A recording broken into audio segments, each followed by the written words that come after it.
Good morning, my dear brothers and sisters. Today we are celebrating the feast of Saint Clare, one of the greatest saints of the 13th century.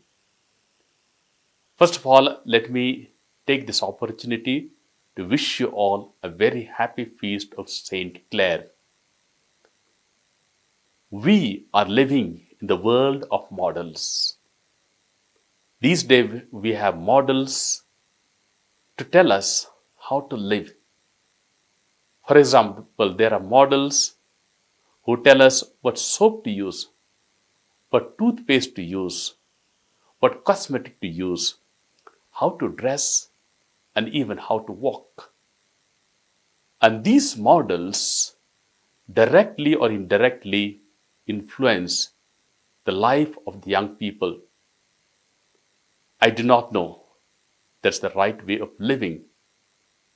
However, there are many young people follow the examples of these models. Of course, that might be good for the people in general. But what about us as Christians, as religious? Do we need models to live our Christian faith? We do not need models to live our Christian faith, but we need role models to live our Christian life. And I think Saint Clare is the perfect role model to live a Christian life, to live a religious life. The aim of our life as Christians is to know Christ, to follow Him closely, or to be like Him. And in order to be like Christ, we need to follow a certain way of life that is attuned to the life of Christ. I would like to explain three important things of the life of Jesus, which also St. Clare lived, and that can be a kind of model for all of us. The first thing is the prayer life. The first point is the prayer life. The life of prayer is the source and inspiration for us as Christians. It's very important for us, religious as well as faithful. Without prayer, our life is empty and inauthentic. We become like Pharisees. And the aspect of prayer life is diminishing fast among the Christians, even among the religious. We need not go far to see that. We will see them in our communities and our churches, in our own selves. One day, I preached a sermon on the importance of prayer life. And there was a senior priest listening to my sermon. There were many who liked it, and I suppose even the priest liked it. However, the next day, he met me in the corridor and said this: "By the way, you are preaching a nice sermon on prayer. But do you spend sufficient time in prayer? If you do not pray yourself, your sermon can be very nice, very good, but it is inauthentic." I realized that I was not giving sufficient time for prayer.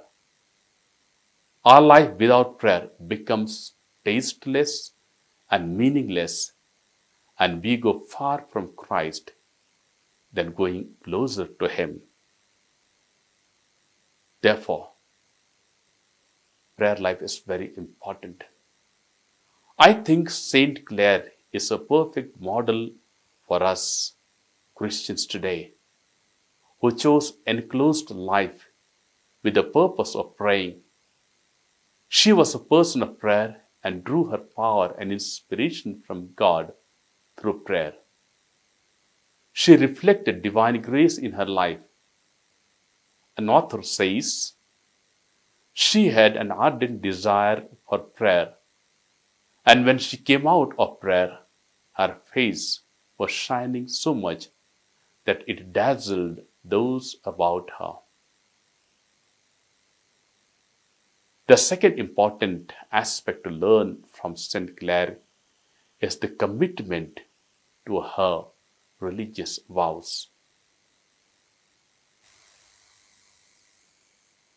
By living our vows or our commitment, we live the life of Christ, who lived a chaste life, poor life, and obedient.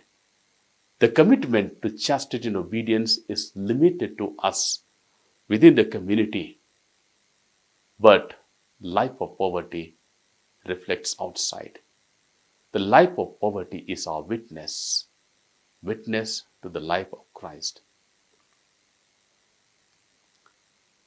Who will say that I'm a poor Franciscan if they see me or see my room with computer, internet, phone, and AC?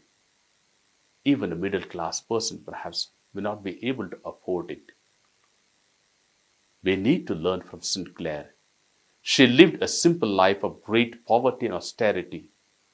Her sisters went about barefoot, slept on the ground, and possessed no property, even in common, subsisting on daily contributions.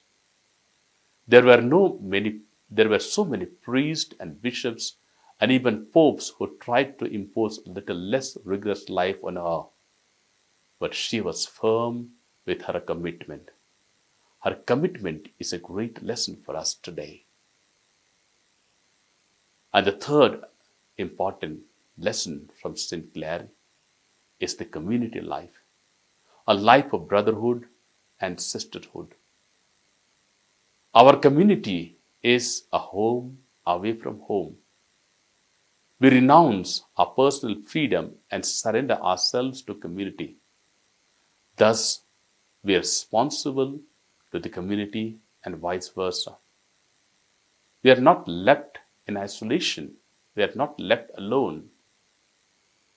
Brotherhood and sisterhood is caring, sharing, and loving each other in community so that life becomes meaningful and joyful.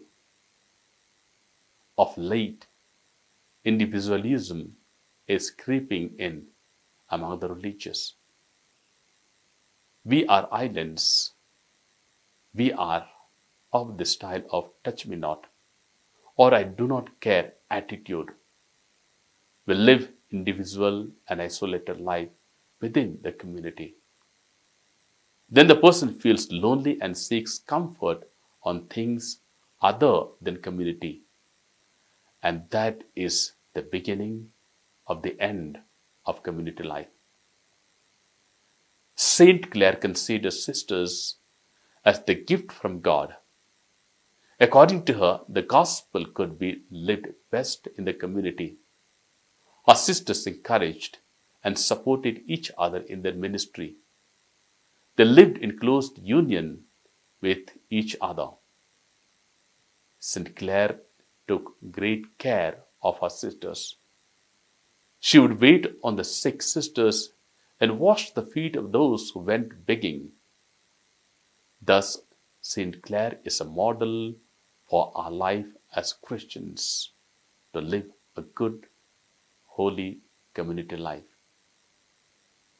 Dear sisters and brothers, the feast of St. Clare will be meaningful only if we take some lessons from her life.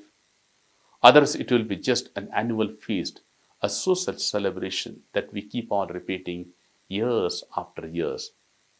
Therefore, if you want to follow Christ closely, devote yourselves in prayer.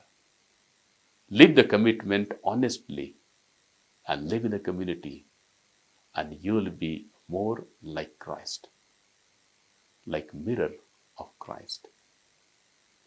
I wish you all a very happy feast of Saint Clare. May God bless you through the intercession of Saint Clare.